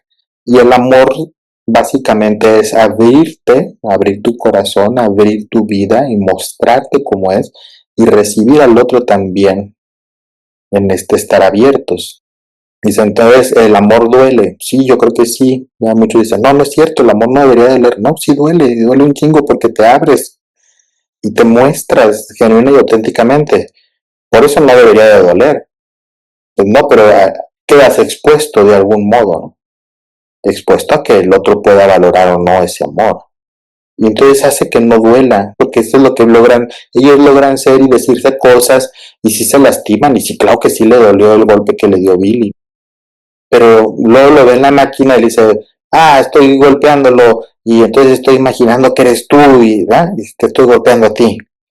Se pueden decir esas cosas, porque pueden tolerarlas en ese amor y en esa dinámica. Yo que trabajo con la parte de la terapia psicogrupal o en estas experiencias de grupo, aunque no sean de psicoterapia, creo que los colectivos nos pueden ir apoyando en estos procesos de transformación. Y donde están las posibilidades, en donde el pertenecer es lo que sana, los vínculos son los que nos sanan. El pertenecer a una institución, a una familia, a una escuela, a un grupo. Y el aislamiento es lo que nos va a destruir, que es lo que dice Beverly, ¿no? Eso es lo que quiere, que estemos dispersos, que nos separemos. Y al final, ¿verdad? Nos está preparando para el final. Al final hacen incluso un pacto de sangre, en donde están comprometiendo la vida. Es decir, y si vuelve a repetirse este patrón de conducta que tenemos cada uno de nosotros, vamos a estar para apoyarnos. Estemos, no estemos en donde estemos, ¿no? O sea, más allá de las distancias, ¿verdad? Que es lo que ahí nos van espoleando el capítulo 2, ¿no? O sea, todos volvieron a caer en sus patrones conductuales. Todos se volvieron a tropezar de nuevo con la misma piedra, dijo Alicia Villarreal, ¿verdad? Cayeron donde mismo. Pero el colectivo fue lo que los volvió a apoyar, los volvió a fortalecer para salir adelante. Entonces, este es el grupo de los perdedores que van asumiendo esta identidad y una pertenencia que le dicen a Beverly, es que si te juntas con nosotros ya eres perdedora. Y dice, a mí nunca me importó eso. Es como diciendo, yo no soy eso, o no soy solo eso. Derry, yo creo que esta es la casa, y es Derry, es los orígenes, son los principios, ¿no? Las casas derruidas de cada historia, de cada familia, de cada pueblo, y que a veces creemos que somos eso, esa casa que habitamos, esa casa que está a punto de derrumbarse. Pero creo que también es el inconsciente, esa parte oscura que a veces nos da terror. Creo que ahí también, ahí donde ven, si se fijan, fíjense, viene ahí la puerta y luego en la ventana de la derecha de abajo, ¿sí? ¿Ya se fijaron? ¿Y si están ahí? Ahí es el consultorio del psicoterapeuta. Es donde entramos, a ese lugar inconsciente. Así de feo es ir a terapia. Ay, pero no quiero entrar ahí. Ay, pero me hace falta, pero necesito. Pues sí, ¿no? Ese es el lugar de terror que a veces es enfrentarnos a nuestra propia realidad, a nuestro yo, a nuestra historia, a nuestras situaciones. ¿Qué es lo que hacen al entrar a esa casa? Es enfrentar sus miedos juntos, pasar por ese proceso de transformación, darle nombre a lo innombrable, narrar lo innarrable. Eso es lo que sucede en la psicoterapia. El que no conoce su historia está condenado a repetirla. Es ir a tus orígenes, es ir a esa casa derrumbada, es conocer tu historia. Nos vamos a encontrar con trucos como los que les ponía el payaso, ¿verdad? Aquí da mucho miedo, aquí da más o menos miedo y aquí no da miedo. Y caen en la trampa de abren la que dice que no tiene miedo y se encuentran ahí el chico todo descuartizado. Sí, fue la peor. Es que a veces queremos esa salida, queremos la escapada libre de nuestra vida adulta, como decía Vero. Queremos esa salida fácil, ¿no? La que no da mucho miedo. No, pues va a salir peor esa salida, ¿no? Nos va a asustar mucho más. No es la salida. A veces hay que agarrar la que tiene mucho miedo y la que da mucho miedo, porque nos va a llevar a encontrarnos con el payaso, nos va a llevar a encontrarnos con él y a enfrentarnos con él, a darle un nombre, a darle una identidad y poderla transformar. Y decirle, ya no te tengo miedo, porque es donde le dice Bill esa frase y que lo confronta el payaso y le dice, ¿y esto no te da miedo? Y en esa casa repetidamente está contestando Bill, no es real, no es real, esto no es real, no es eso. Pennywise, que ya es como darle un nombre, ya no es eso, es el símbolo del miedo y del inconsciente. Es al mismo tiempo un miedo colectivo y personal. Representa el miedo colectivo y personal manifestando según sus traumas individuales de sus víctimas, pero es un miedo que se va transformando en cada sujeto. Es decir, sí es el miedo de todos, y sí, el miedo no es algo malo, es algo insano, no es algo que debamos de dejar de experimentar, no, es algo natural. El miedo nos ayuda a tener precaución. Hay que abrazar el miedo, hay que sentir el miedo, pero sí, muchos de esos miedos son irreales. Y muchos de esos miedos los elaboramos desde la realidad lacaniana, en la fantasía, en la psicoterapia. Por eso en el psicoanálisis sí trabajamos desde la fantasía, ¿no? Porque en otras terapias te van a decir, pero eso es irreal, o en la Gestalt, no, eso es mierda mental, no le hagas caso a eso. Pues sí, será muy irreal, pero ahí está presente y está en nivel de fantasía y se está manifestando y está teniendo repercusiones y está así. Pues hay que abordarlo también. Freud, Jung y Lacan interpretan a Pennywise como el retorno de lo reprimido, esta compulsión a la repetición, el fantasma lacaniano, la sombra junguiana, que es la encarnación de la falta, lo ominoso de Freud, lo innombrable, lo inenarrable, que hay que darle figura y forma. Es la manipulación de la realidad. Pennywise convierte el miedo en experiencias tangibles, reflejando las inseguridades humanas. La trampa del lenguaje lacaniano, es el hechizo, el embrujo, el encantamiento, el engaño, lo que nos repetimos una y otra vez, que nos lo hemos creído y lo repetimos a otros, ¿sí? Ya siendo adultos. Es esta figura de no querer ser adulto y al mismo tiempo quererlo, porque entonces ellos voltean y ven a los chicos más grandes y dicen, se están haciendo unos monstruos, yo no quiero ser eso. Y ven a los adultos, fijan, todos los adultos del pueblo eran un caos, ¿no? Ninguno era como identificable, como para decir, ya, ay, me representa, quiero ser como él, quisiera, no, nadie, ninguno. Y es esta figura, el temor a convertirte en eso, en un adulto como ese, pues mejor nadota, mejor no. Seguir siendo niño, qué miedo convertirte en algo así. Es también la dualidad y el aislamiento. El disfraz de payaso simboliza la dualidad, lo familiar y lo aterrador, y su existencia en las alcantarillas, en la sociedad, en el aislamiento. Dice el niño, ahí está la suciedad de todo el pueblo. Pues sí, es representación de esta suciedad de todos los pueblos en el colectivo del miedo. Es decir, híjole, somos eso, ¿eh? Cuando hablamos, es que la sociedad es una mierda. Pues sí, nada más que tú eres parte de ella. Tú eres un mojoncillo. Tú también perteneces a eso. ¿Y cómo lo vas a hacer diferente entonces? Conclusión. Miedos y traumas infantiles. La película revela cómo los personajes se enfrentan sus miedos profundos y traumas en su infancia, que son representados de manera simbólica. Hay una interpretación psicoanalítica desde la teoría freudiana, junguiana, lacaniana, también puede ser desde Melanie Klein, de Margaret Mallers y todos ellos. También está la resiliencia y la comunidad, el apoyo que les decía del colectivo, un espacio en donde se pueden superar los traumas. Es un viaje psicológico también hacia la adultez, ¿no? Salir de estos síndromes del Peter Pan. Y también está el colectivo desde lo grupal. Una estructura social de forma individual y hacia forma destructiva o constructiva.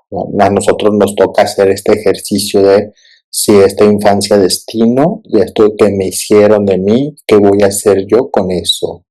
Y está esta posibilidad de seguir estas compulsiones a la repetición o hacer este proceso de transformación, de darle nombre, identificarse. ¿Es doloroso? Sí, va a ser doloroso. Hay que atravesarlo, sí hay que atravesarlo. Va a ser difícil, sí va a ser difícil. Y creo que esta imagen es la que más nos podría representar lo que vivieron ellos cuando hacen esta promesa y este pacto. Esto sucedió mucho antes, ¿no? Cuando le ponen en la mano un Lucer.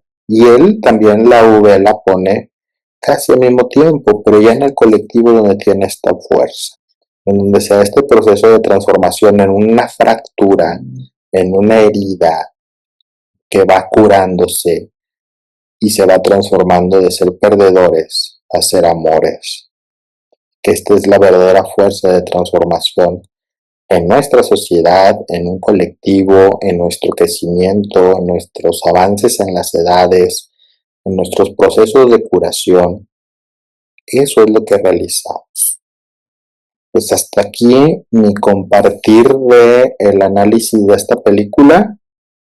Llevamos ahí casi 2 horas, más los que tienen viendo la película. No sé si hay algún comentario, algún aporte, algo más que profundizar. Si lo hay, pues van haciéndolo, levanten la mano. Si no, pues para irnos despidiendo, pero hay espacio, ¿eh? Ustedes si tienen alguna duda, alguna pregunta, algún comentario, todavía lo podemos hacer. ¿Quién dice yo? Ahí abran su micrófono. retomando, ¿no? Sobre la importancia desde, y hablando que también de la película, lo que muestra que de algo fue de lo que no hablamos, todos nos enfocamos a la niñez, la amistad, o sea, los vínculos fuertes que tú creas fuera de, que son los que te dan seguridad, los que te hacen crecer, y finalmente lo que te sostiene, desde dónde te sostiene, cómo te sostiene, y la importancia que tiene en tu vida. Porque hablando de esta chica de Beverly, paradójicamente, ¿no? Contrapone el que efectivamente ella no se quería hacer visible para los hombres, pero sin embargo estaba en un grupo de puros chicos y era lo que le daba seguridad a ella, finalmente. O sea, el hacerse fuerte frente a algo que repudiaba, pero que finalmente en el grupo era lo que le daba la fuerza. Y esos vínculos tan fuertes que la sostenían y la hicieron enfrentar el miedo, ¿no? Y era la única finalmente que no tenía miedo, que fue parte importante de, ¿no? Entonces lo que nos sucede a nosotros como seres humanos. Y enfrentar eso y pues como comentábamos, o sea, no permitir que te definan, ¿no? Que difícil es. Y podía ser esa mujer ruda y no pasaba nada. Exactamente. Exactamente. Y el estar entre ellos, como se dice, ¿no? O sea, ser la primera que llegó y que se desnudó y que dijo, voy, sin pena, sin miedo. O sea, la fortaleza que también ella les da a ellos. Claro. Y que ella toma de ellos también, ¿no? Entonces, esa amistad, como decía Isaac, y lo importante que es. Sí, ahí me disculparán sin ser misógino y todo, ¿verdad? Pero por los chistes que hacía, se me fue el nombre del niño, del último que compartí. Ella tenía el pene más grande que todos. Ella tenía más fortaleza que todos ellos, ¿no? Y fue a compartirles eso, una chica. Fue a darles todo eso a los chicos, ¿no? Arrojo, ¿no? Pues por lo que tuvo que vivir ella. Y lo increíble, ¿no? De que ella se fortalecía de ellos y era una imagen de hombres que rechazaba. Lo rechazaba totalmente y que a las mismas chicas también no se sentía a gusto entre ellas porque se sentía como sucia, como que no pertenecía a dónde pertenecía, quién era, con la situación que estaba pasando, ¿no? Y si se fijan, no es porque no hubiera erotismo o sexualidad, no, había, pero era un erotismo de sexualidad correspondiente de su etapa, de su edad, de su momento, ¿sí? No de un padre erotizando a la hija, ¿no? No era una erotización perversa y no es porque fuera malo, o sea, sí la veían como su objeto de afecto, ¿no? Porque sí se enamoraron de ella, pero es una parte linda y bella de esta etapa y de ese momento, ¿no? Correspondiente, que no le era amenazante y que ella lo aceptaba también, muy diferente a lo que estaba viviendo tanto con el padre como el farmacéutico, ¿verdad? Él también lo llegó a ver así. Y se ve en el último beso, ¿no? Que le da a Bill, porque le da un beso desde otro lugar ya, desde otro contexto totalmente, lo corresponde. Claro, y ella abrazando su feminidad. Totalmente. Pero y eso es a lo que me refiero, ¿no? El vínculo tan importante de las personas que te rodean y desde dónde te sostienen y lo que te hace ser como persona, ¿no? Finalmente. Sí, yo cada vez estoy más convencido que los vínculos son los que sanan, que el trabajo de pertenencia y de construcción social es fundamental. Toda la época de la humanidad, pero creo que hoy, el creer más y desarrollar más estos aspectos de espacios de construcción social es el rescate de muchas situaciones que estamos viviendo en nuestros colectivos. Y la trampa precisamente es esa, no creer en los colectivos. Simplemente hasta tener el orgullo de una universidad, de una escuela. Uy, las generaciones antiguas, oh, yo soy de tal fulana, tal, salí de tal, egresado de tal, y dicen, pinche escuela, ¿no? Que sé que, nada. Tal empresa, nada, no vale madre. Pues hay que tú trabajas, ¿no? Ahí tú estudias, en tal institución tú estás, ¿no? Entonces tú eres el que vale o cómo. Pero entonces es empezar a decir, bueno, ¿y yo qué aporto? Yo en lo individual, como en este colectivo que vemos aquí en el Club de los Perdedores, cada aporte es significativo y es importante. Es vital. Justo, o sea, el hecho de que cada cada personaje, su evolución, su empoderamiento que cada uno de ellos tiene, al final de la película nos enseña que todos somos capaces de salir adelante a pesar de todo lo que traemos encima, ¿no? Y eso es algo que ellos aprenden a superarlo, por bien o mal, pero lo superan de la forma más madura que pudieron haber ellos tenido. Entonces, es algo que también nos enseña a nosotros que si bien si ellos son niños y nosotros que ya somos adultos, ¿no? Que ellos ya lo superaron, ¿cómo nosotros como adultos no lo podemos superar o no lo podemos llevar a cabo? Esto es algo que creo que todos podemos hacerlo. En realidad es algo que nos enseña bastante a poder enfrentar nuestros miedos sin... todos, claro, tenemos miedos, todos tenemos temores, pero la mejor manera es enfrentarlos. Sí, ella hay que atravesarlo. Algo que es muy importante también es ver que aunque haya miedos, todos tenemos la capacidad de cambiar, de revertir esos traumas que traemos arrastrando, como nos decía, o sea, nosotros somos dueños de nuestra propia vida y tenemos la capacidad de saber qué podemos cambiar a la situación que vivimos y cómo manejarla para poder compartir, ¿no? Y sí,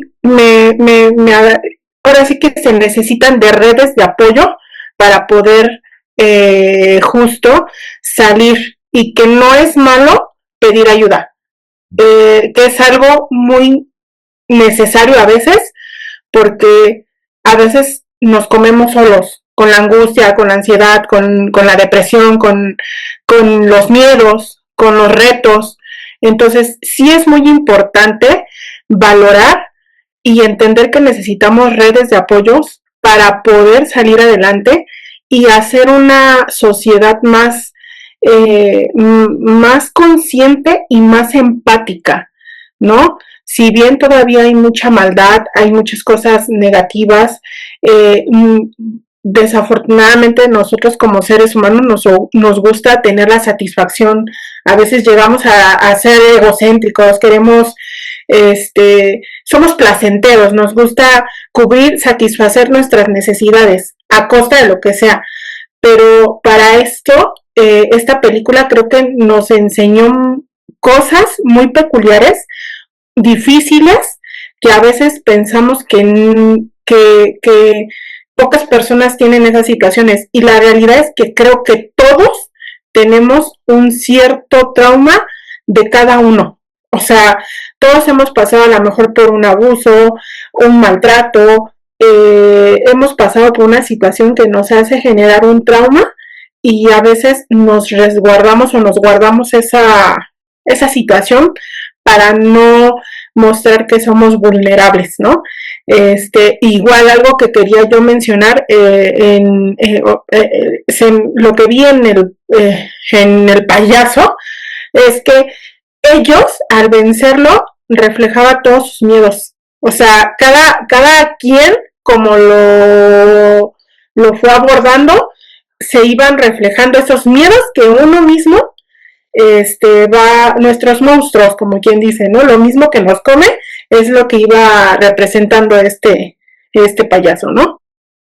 Sí, y ahí siguiendo esta idea que compartes, en sí el poder creer en el constructo social, ¿no? En el aporte que se va dando, tener esperanza, no confiar, que también ahí nos dice Erickson que esa es la primer virtud que se desarrolla, ¿no? La confianza. Confiar en lo que podemos aportar, lo que nos aportan, ¿no? Dejar también a las generaciones venideras, porque nosotros hemos recibido también la herencia, no solo de padre y madre, o sea, pertenecemos a un gran colectivo que se llama humanidad y que hemos recibido muchísimo de todos nuestros antepasados, no solo de papá y mamá. Y nosotros no solo se lo vamos a dejar a nuestros hijos, que ahorita que decía Isaac, pues, quién sabe si tendré o no, pues no importa si tienes o no. Pertenecemos a un gran colectivo que se llama humanidad y aportamos a ese colectivo. tu aporte va a ser muy importante, es muy importante. La idea de también cómo nos representa en la película me parece justamente eso, ¿no? Que nuestros propios miedos, como ellos desde su lugar, cada uno aporta y desde su propio miedo forman ese grupo, desde el propio miedo individual, forman un grupo fuertísimo y como más de una vez nuestros peores miedos que podrían ser nuestras debilidades se convierten en nuestra mayor fortaleza, ¿no? Finalmente. Y desde dónde lo manejo, como yo insisto, desde dónde lo manejas, con quién lo manejas, o sea, esos vínculos que tú creas que tan importantes son y que como bien usted dice, vamos recogiendo tanto lo bueno como lo malo y irlo encauzando también, ¿no? Porque vamos recogiendo de cada persona que se presenta en nuestra vida, algo nos aporta, ya sea bueno o malo. Y de ahí nos vamos construyendo, ¿no? Y bueno, de hoy veré las películas de terror desde otra manera. Porque el terror es magnífico, de verdad. O sea, me dio un pantallazo terrible, de verdad. Agárrenle amor al cine del terror, pero todo, yo después aprendí, no era yo, se los he repetido, creo esto cada vez que nos vemos. Yo aprendí a ver todo, hasta el cine mexicano, de cualquier época, hasta el de ficheras, El Mil Usos, no sé si lo han visto, es una maravilla esa película, El Mil Usos, o sea, es una tontera, pero sí, la película de comedia, las de acción de superhéroes, tienen diálogos tan interesantes, interlineales, ¿no? Primero, claro, vean la película por verla y disfrutarla, ¿no? Porque después perdemos eso, ¿no? Pero sí, después, al retomarla, ahorita como nos decía también, Isaac, ya cuando la vuelvo a ver dices, ya la vi de diferente forma, me tocó de otro modo, descubrí tal cosa, tal frase me impactó, pues sí, claro. Sí, es que sí, es muy importante, yo creo que no perder la capacidad de asombro, el descubrir, el ver la vida de diferente manera, no común, sino irnos más a ser más invasivos en cómo ver nuestro entorno, cómo nos conducimos, cómo somos y aprender desde diferentes, ¿no? Porque ahorita que comentaba, profesor, que con quién la comparan o a quién, pues es que tiene muchos temas que pudiéramos hasta decir, hasta las películas mexicanas no se aceptan devoluciones, yo la podría vincular por el miedo a no querer ser padre, ¿no? Entonces, es muy bonito analizar y ver las cosas desde otro punto y como ahorita debatir y analizar juntos y llegar todos a un común acuerdo, ¿no? Creo que es lo más padre que puede haber. Sí, y por ejemplo crear estos espacios, ¿no? Lo que por lo menos lo manifiesta en la universidad, ¿no? Que va generando estos espacios es una gran riqueza. No solo de que venga alguien y les exponga o que sea un club de psicólogos, sino tener un espacio donde podamos hablar, compartir, espacios para pensar, para recrear nuestra mente. Eso es invaluable, ¿no? Estos aportes y estos espacios y estos momentos de gran riqueza. Pero creo que también sobre todo porque creo que aparte estamos en una zona segura, una zona en la que no nos estamos juzgando, no nos estamos atacando y sobre todo que sabemos que podemos estar tranquilos sin temor a decir lo que expresamos o lo que sentimos. Esa es una parte fundamental porque al final del día creo que, bueno, yo por ejemplo, mis dos compañeras Claudia y Miriam, creo que hemos interactuado un poquito más en nuestras clases. Tenemos la facilidad, por ejemplo, de poder decir, expresar y nos toman mucho en cuenta las opiniones. Claro, nuestros demás compañeros también interactúan y también se les da la visibilidad. La ventaja que tenemos es que tenemos también un buen profesor, el que nos escucha, el que nos hace caso, el hecho de que también podamos decir las cosas que pensamos sin temor a una represalia. La verdad es que también con usted ahorita la clase de hoy ha sido muy benéfica Y de verdad creo, hablo por mí, creo que también puedo decir por parte de muchos de mis compañeros, fue una situación en la que creo que nos identificamos en muchos aspectos. Y la verdad es que esto ha sido de muchísima enseñanza. Y sí, qué bien que les sirve y pues seguir aprovechando estos momentos. Gracias, Gera. De hecho, esa es la finalidad de los análisis de película, que lo tenemos el último miércoles de cada mes. Esa es la finalidad, verla desde esta parte que nos sana, ¿verdad? Y como lo hemos compartido cada mes, esta parte que nos sana la comunidad, como ahorita bien lo refirió el licenciado Gerardo nuevamente, ¿verdad? Es en la comunidad donde nos vamos a sanar, a través de él, ¿verdad? Y eso, no perderlo de vista, porque, bueno, ahorita ustedes todavía no han decidido carrera tal vez, pero bueno, si por ahí estudiar psicología, pues esta parte es súper importante, ¿verdad? Tenerla presente. Y aunque no elijan la carrera en el día a día, ¿verdad? En el día a día tener siempre eso presente. Pues, bueno, esa es la finalidad del análisis psicológico de película, ¿verdad? Ver qué parte nos refleja y qué podemos ir sanando. Muchísimas gracias, Gera, como siempre. Siempre todos tus aportes maravillosos, todo un experto en estos temas, en esta dinámica. Muchas gracias. Gracias a todos por participar. Como siempre, nos despedimos y bueno, siempre es el último miércoles de cada mes, 6 de la tarde vemos película, el análisis es a las 8 de la noche. Si nada más quieren entrar al análisis, nada más es requisito obligatorio pues haber visto la película, ¿verdad? Para poder estar en el contexto. Muy bien, pues muchísimas gracias a todos. No sé, Gera, ¿quieres aportar algo? Decir algo, despedida, ¿no? Muchas gracias por su asistencia, por la invitación y pues va creciendo este colectivo que es un espacio de compartir pensamientos y enriquecernos mutuamente, ¿verdad? Pues nos vemos en el siguiente.